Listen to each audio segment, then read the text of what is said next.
அனைவருக்கும் வணக்கம். அறிவு இலக்கியம் 2.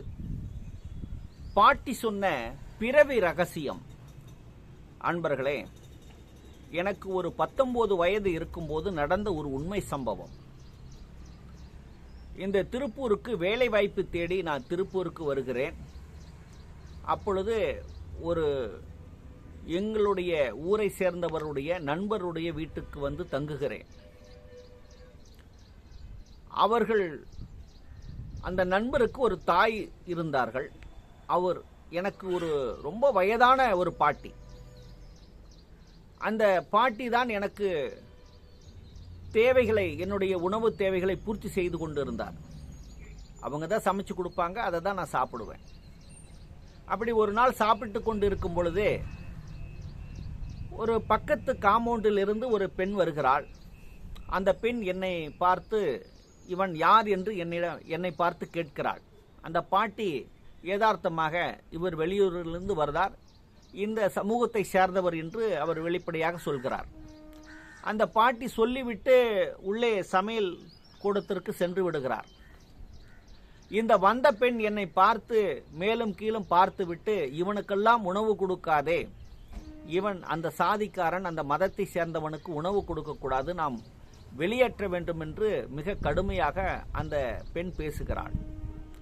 பேசிவிட்டு அந்த பாட்டிக்கு காது கேட்காது, கண்கள் அந்த அளவுக்கு தெரியாது, வாய் முழுவதும் பொக்கைதான். ஆகவே அந்த பாட்டிக்கு அந்த பெண் என்ன சொன்னாள் என்று தெரியாமல் உள்ளே சென்று விட்டாள். ஆனால் எனக்கு காது கேட்கிறதல்லவா, அந்த பெண் சொன்னதை கேட்டு நான் அதிர்ச்சி அடைந்து என்னால் உணவு உண்ணவே முடியவில்லை.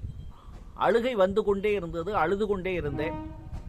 அந்த பெண் சொல்லிவிட்டு கொஞ்ச நேரம் கழித்து அவள் சென்று விடுகிறாள்.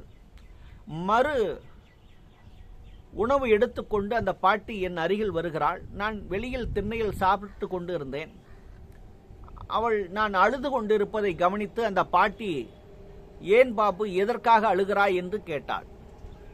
பாட்டி, இப்படி அந்த அம்மா என்னுடைய சமூகத்தை, என்னை பற்றி தவறாக பேசுகிறாள், என்னால் தாங்க முடியவில்லை, நான் மீண்டும் அந்த சலவை பட்டறையிலேயே போய் சென்று விடுகிறேன், நான் எப்படியாவது நான் அங்கே போகிறேன், நான் இங்கு இருக்க போவதில்லை என்று நான் பிடிவாதமாக அந்த பாட்டியிடம் அழுது கொண்டே சொன்னேன். அந்த பாட்டி எனக்கு ஆறுதலாக சொன்னாள், நீ யாரென்று தெரியாமல் நீ இப்படி பேசிக்கொண்டிருக்காதே, நீ யார் என்று தெரியுமா என்று கேட்டாள். பாட்டி, நான் யார் என்று கேட்டேன்.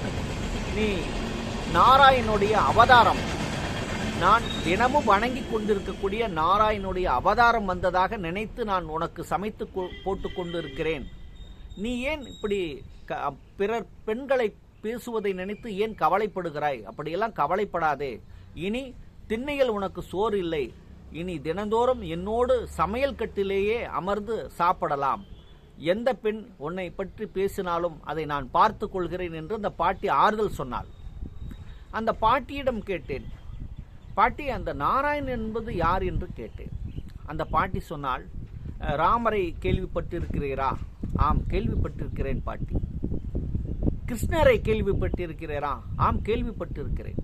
அதுபோல்தான் நீயும் நாராயணுடைய அவதாரம் தான், அப்படித்தான் நான் நினைக்கிறேன். ஆகவே தான் நான் உனக்கு மிக உற்சாகமாக சமைத்து போடுகிறேன் என்று அந்த பாட்டி சொன்னாள்.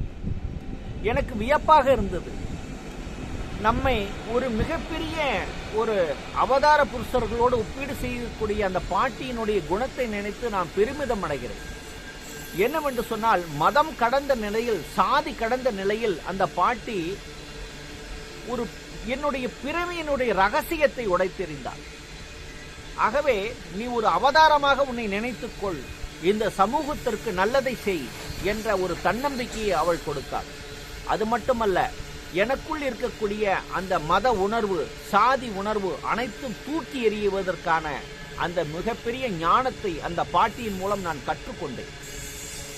ஏதோ அந்த பாட்டி அந்த நேரத்தில் தான் பேசிக் கொண்டிருக்கிறாள் என்று நான் நினைத்தேன். ஆனால் பல வருடங்கள் கழிந்தது. அந்த பாட்டிக்கு மிகவும் வயதாகிவிட்டது. அவள் திருப்பூரில் இல்லை, உடுமலைப்பேட்டையில் அவங்களுடைய மகள் வீட்டில் இருந்தாள் அந்த பாட்டி.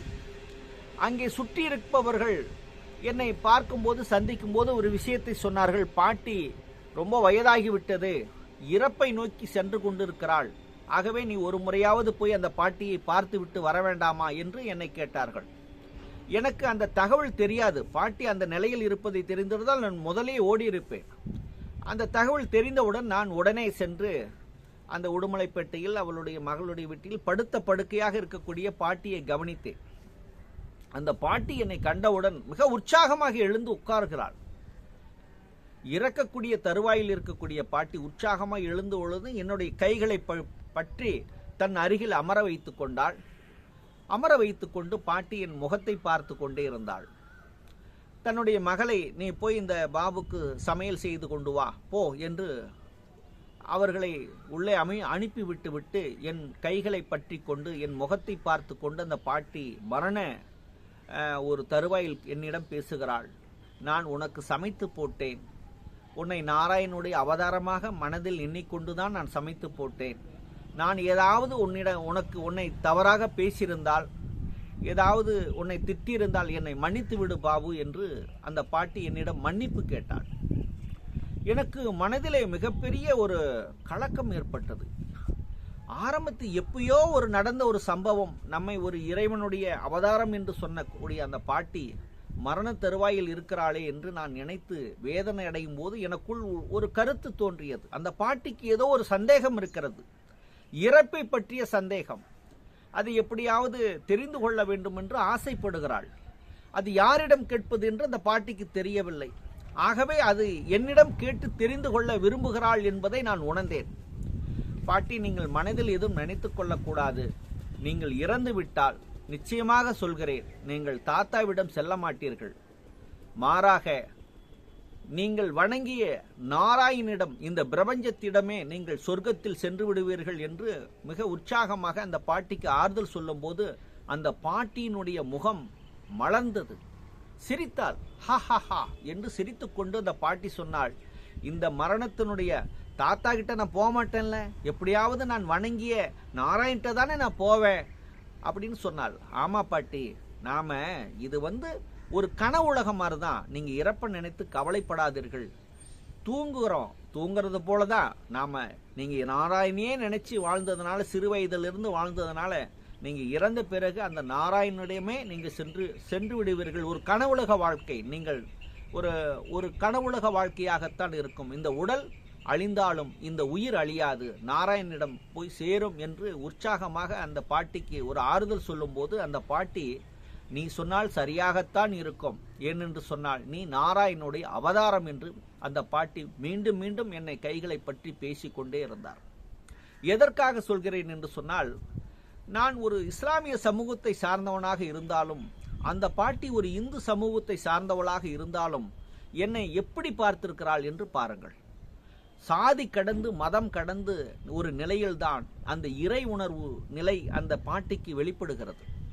ஆகவே தன்னோடு உயிரோடு உலாவிக் கொண்டிருக்கக்கூடிய மனிதர்களை ஒரு சாதி பார்த்து மதம் பார்த்து பழகாமல், தான் வணங்கக்கூடிய இறைவன் அவனுக்குள்ளும் இருக்கிறான் என்ற அந்த உயர்ந்த எண்ணத்தில் அந்த பாட்டி என்னை வியந்து பார்த்தது மட்டுமல்ல, எனக்கு சமைத்து போட்டு என்னை கவனித்துக் கொண்டதுதான் எனக்கு மிகப்பெரிய ஞானத்தை கொடுத்தது. நன்றி.